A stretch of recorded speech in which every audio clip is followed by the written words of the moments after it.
जरूरी सूचना है आप सभी स्टूडेंट्स के लिए। स्टडी फॉर सिविल सर्विसेज का Android app Google play store में आ चुका है, उसको प्लीज तुरंत इंस्टॉल कर लीजिए। और अगर आप स्टडी फॉर सिविल सर्विसेज के सिर्फ ऐप से कोई भी कोर्स, कोई भी पीडीएफ परचेस करते हैं तो उसमें अप्लाई कूपन, अगर आप ज्ञान सर जो है आप उसमें अप्लाई करते हैं, ये कूपन कोड है, तो उसमें 20% फीस तुरंत माफ हो जाएगी। मतलब 20% डिस्काउंट तुरंत उसमें लग जाएगा। ज्ञान सर लिखना है, नॉर्मली ज्ञान सर, स्मॉल लेटर में है सब कुछ, कोई स्पेस नहीं, कोई कॉलम नहीं, सिर्फ ज्ञान सर, GYANSIR। इस तरह से अगर कूपन कोड लगाते हैं आप ऐप में बाई करने से पहले, जो अप्लाई कूपन वाले में आता है, तो 20% का डिस्काउंट तुरंत मिलेगा। वीडियो देखिए। दोस्तों एक बार फिर से आपका स्वागत है यूपीपीएससी बेस्ट ऑनलाइन कोचिंग के इस यूट्यूब चैनल पर। फ्रेंड्स, आज की इस वीडियो में हम लोग बायोलॉजी के कुछ प्रश्नों का डिस्कशन करेंगे जो कि अलग अलग प्रकार के प्रतियोगी परीक्षाओं में पूछे गए। यह क्लास काफ़ी इंपॉर्टेंट है सभी प्रकार की स्टेट पीसीएस एग्जाम और वनडे एग्जाम के लिए। आप किसी भी गवर्नमेंट एग्जाम की प्रिपरेशन कर रहे हैं, क्लास आपके लिए फ़ायदेमंद साबित जरूर होगी। तो चलिए दोस्तों, बढ़ते हैं आगे अपने क्लास की ओर। इससे पहले आप वीडियो को लाइक ज़रूर कर दीजिएगा और चैनल पर अगर पहली बार विजिट किए हो तो सब्सक्राइब करना ना भूलिएगा। देखिए यहाँ पर पहला प्रश्न दिया आज की क्लास का कि कौन सा एक जैव निम्नीकरणीय नहीं है। देखिए ये प्रश्न जब भी पेपर में आया होगा तो यहाँ पर 4 विकल्प रहा होगा, उन 4 विकल्प में से आपको एक को सेलेक्ट करना होगा। तो यहाँ पे चांदी का पन्नी सही बना है, लेकिन आपको ये पता होना चाहिए कि जैव निम्नीकरणीय पदार्थ क्या होते हैं। देखिए पदार्थों को 2 भागों में बांटा गया, जैव निम्नीकरणीय और जैव अनिम्नीकरणीय। जैव निम्नीकरणीय पदार्थ वे पदार्थ होते हैं जिनका अपघटन किया जाता है, मतलब प्राकृतिक रूप से ना ये खराब हो जाते हैं, टूट कर नष्ट हो जाते हैं, या फिर ऐसे समझिएगा सूक्ष्म जीव के द्वारा इन्हें अपघटित कर दिया जाता है, उन्हें जैव निम्नीकरणीय पदार्थ कहते हैं। जैसे घास फूस हो गया, कोई सब्जी या फल का छिलका हो गया, लकड़ी हो गया, जानवरों के अपशिष्ट हो गए, ये सब जैव निम्नीकरणीय पदार्थ होते हैं। इसके अतिरिक्त एक चीज़ और भी याद रखिएगा कि जैव निम्नीकरणीय पदार्थों का जब अपघटन किया जाता है तो इससे कार्बनिक पदार्थ जैसे मेथेन, कार्बन डाइऑक्साइड, जल, ये सब जैव निम्नीकरणीय की श्रेणी में आते हैं।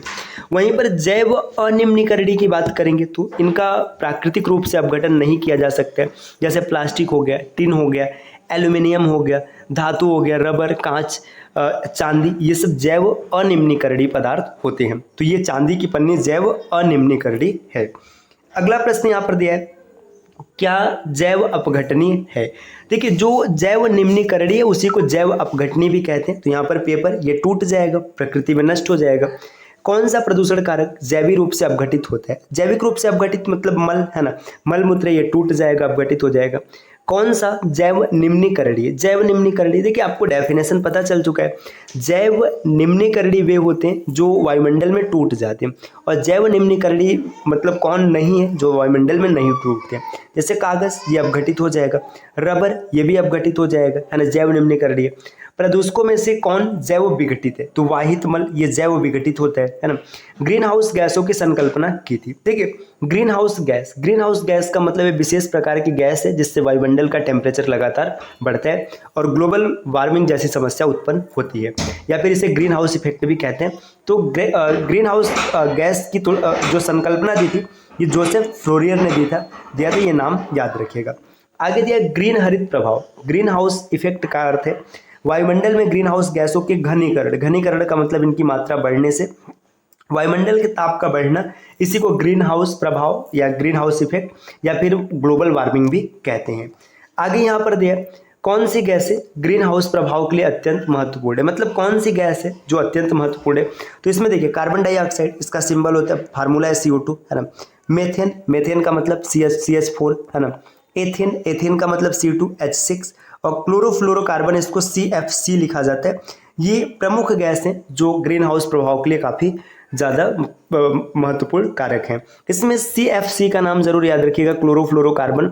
इसका जो उत्पादन है ना, इसका उत्पादन शैवाल से होता है, शैवाल का मतलब एल्गी से, या फिर कोई भी ऐसा उपकरण जो प्रशीतक का काम करता है, जैसे AC हो गया, फ्रिज हो गया, इन सबसे ये सबसे ज़्यादा निकलते हैं।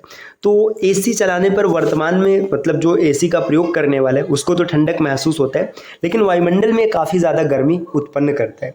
आगे दिया एड्स मानव प्रतिरक्षाहीनता विषाणु HIV के द्वारा होता है। जो देखिए एड्स की बात करेंगे, सबसे पहले तो एड्स का पूरा नाम याद रखिएगा।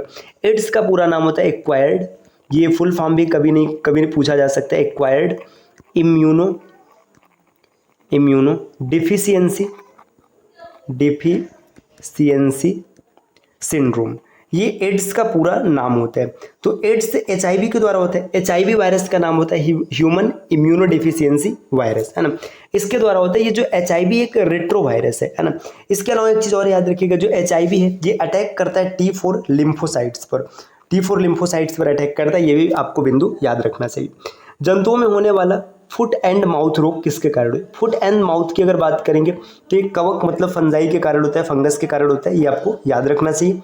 इबोला क्या है? देखिए, इबोला एक प्रकार का वायरस है और ये इबोला एक शहर का नाम था, उसी के नाम पर ये रखा गया था। दूध के दही के रूप में जमने का कारण क्या है? तो लैक्टोबैसिलस। लैक्टोबैसिलस के कारण क्या होता है कि दूध का जो केसीन प्रोटीन है इसका थक्का जम जाता है और दूध दही में परिवर्तित हो जाता है। कौन सा? Nitrogen fixing bacteria. Nitrogen fixing bacteria मतलब नाइट्रोजन को फिक्स करता है, तो ये राइजोबियम, है ना। आगे बढ़ेंगे, है ना। सिम्बायोटिक कीटाणु जो कि वातावरणीय नाइट्रोजन के स्थिरीकरण के लिए उत्तरदायी है, किस में पाया जाता है? मटर में। देखिए, मटर ही नहीं, जितने भी लेग्यूमिनेसी का मतलब दाल, है ना, दाल होते हैं, उनके पौधों में नाइट्रोजन स्थिरीकरण वाला बैक्टीरिया पाया जाता है। फलीदार पादपों की जड़ों में उपस्थित गांठों पर पाए जाने वाले नाइट्रोजन स्थिरीकरण जीवाणु हैं सहजीवी। ये जो भी स्थिरीकरण करते हैं नाइट्रोजन का, वो सहजीवी होते हैं, मतलब वो पौधे को लाभ पहुंचाते हैं और पौधा इन्हें लाभ पहुंचाता है। आनुवंशिक हेरफेर द्वारा प्राकृतिक पृथक्कृतों से विकसित जीवाणुओं का कौन सा जीवाणु विभेद समुद्र में बिखरे तेल का निवारण करने के लिए उपयोग किया जाता है? तो स्यूडोमोनास। बस आपको इतना याद रखना है। आगे दिया प्रशीतन, मतलब रेफ्रिजरेशन, है ना, मतलब जो फ्रिज वाली बात है। खाद्य परिरक्षण में मदद करता है, पता है क्यों? क्योंकि ये जैव रासायनिक अभिक्रिया की दर को कम कर देता है। जैसे फ्रिज में कोई सामान रख दीजिए, देर तक सुरक्षित रहता है। इसका सबसे मूल कारण पता है कि उसमें जो अभिक्रिया दर है ये स्लो हो जाता है। स्लो होने का मतलब जो पदार्थ तेजी से खराब हो रहा था वो धीरे धीरे खराब होगा, अधिक समय तक ये सुरक्षित रहेगा। दोस्तों, आप स्क्रीन पर यहाँ पर कुछ नंबर्स देख पा रहे हैं, ये टीम के पेड कोर्सेज से जुड़ने या पेड कोर्स के बारे में जानकारी प्राप्त करने के लिए नंबर दिया गया है। अगर आप इन नंबर पे कॉल या व्हाट्सएप करके टीम के पेड कोर्स से जानकारी प्राप्त करना चाहते हैं तो आप कर सकते हैं।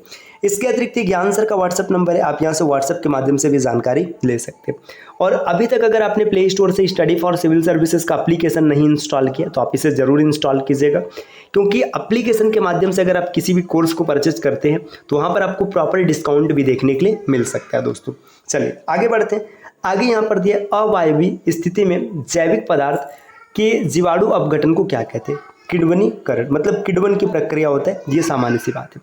विभिन्न जीवों में से छत्रक किससे संबंधित? देखिए, छत्रक का जो सामान्य नाम से दोस्तों देखिए, इसमें थोड़ा सा कंफ्यूजन है, या तो मार्केला कहते हैं, है ना, मार्केला, है ना, ये आप एक बार क्लियर कर लीजिएगा, या तो एगैरिकस कहते हैं। इन दोनों में से कोई एक नाम दिया जाता है, एगैरिकस, है ना, एगैरिकस, है ना। यहाँ पर देखो, छत्रक को या तो मार्केला या तो एगैरिकस कहते हैं, है ना, ये दोनों में से कोई एक नाम है, क्योंकि दो नाम है, एक गुच्छी और एक छत्रक होता है।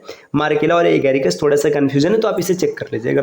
इसमें से कुछ जो भी होगा ये एक प्रकार का कवक होता है। आगे दिया खाद्य, देखिए सामान्य खाद्य छत्रक मतलब मशरूम, है ना, क्या होता है? तो यहाँ पे ये देखिए कसकर ये कवक जाल होता है, मतलब जो मशरूम खाया जाता है ये कवक जाल होता है। ईस्ट मिलाने पर गुथे हुए आटे के उठने का कारण ये, देखिए ईस्ट जो होता है वहाँ पे किण्वन करता है, जिससे कार्बन डाइऑक्साइड गैस निकलता है। निर्मोचन का मतलब निकलना। आपने ये जो देखा है ना यहाँ पे किण्वनीकरण, ये ईस्ट के द्वारा होता है। तो जब ये ईस्ट किण्वन करता है तो फिर क्या होता है, वहाँ से कार्बन डाइऑक्साइड CO2 निकलता है, जिससे आटा फूल जाता है।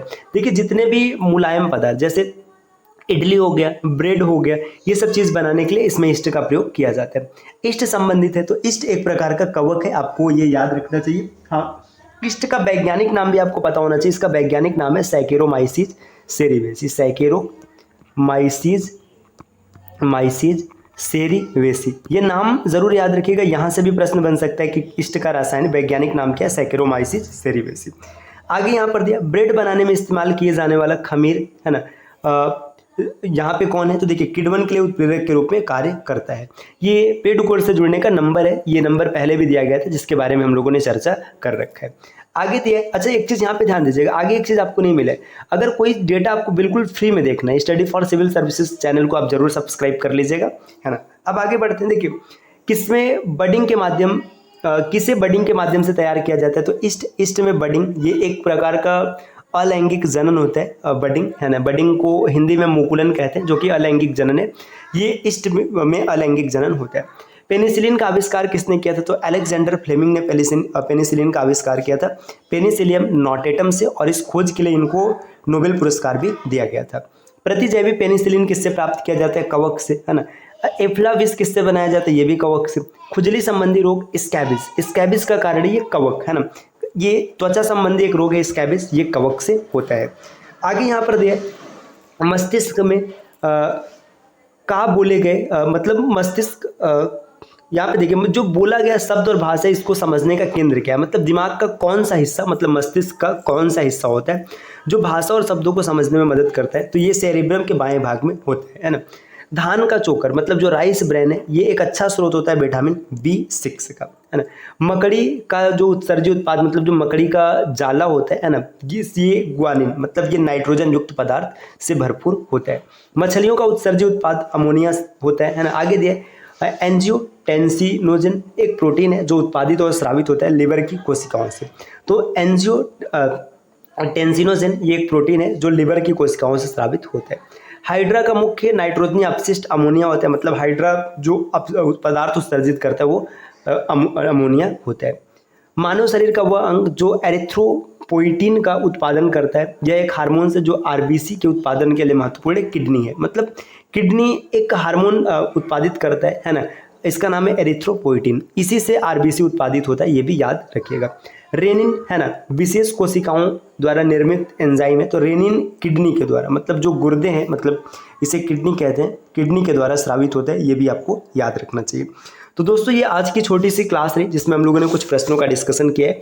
इस प्रकार के वीडियोस को आप लगातार देख सकते हैं, इसके लिए बस आपको चैनल को सब्सक्राइब करना है, और अगर चैनल पर आपने पहली बार विजिट किया तो सब्सक्राइब जरूर कीजिएगा दोस्तों। और टीम के पेड कोड से जुड़ने के लिए इन दिए गए नंबर पे कॉल या व्हाट्सएप करके आप जानकारी प्राप्त कर सकते हैं, और प्ले स्टोर से स्टडी फॉर सिविल सर्विसेज का एप्लीकेशन इंस्टॉल करना ना भूलिएगा। मिलते हैं आपसे नेक्स्ट वीडियो में, तब तक के लिए नमस्कार।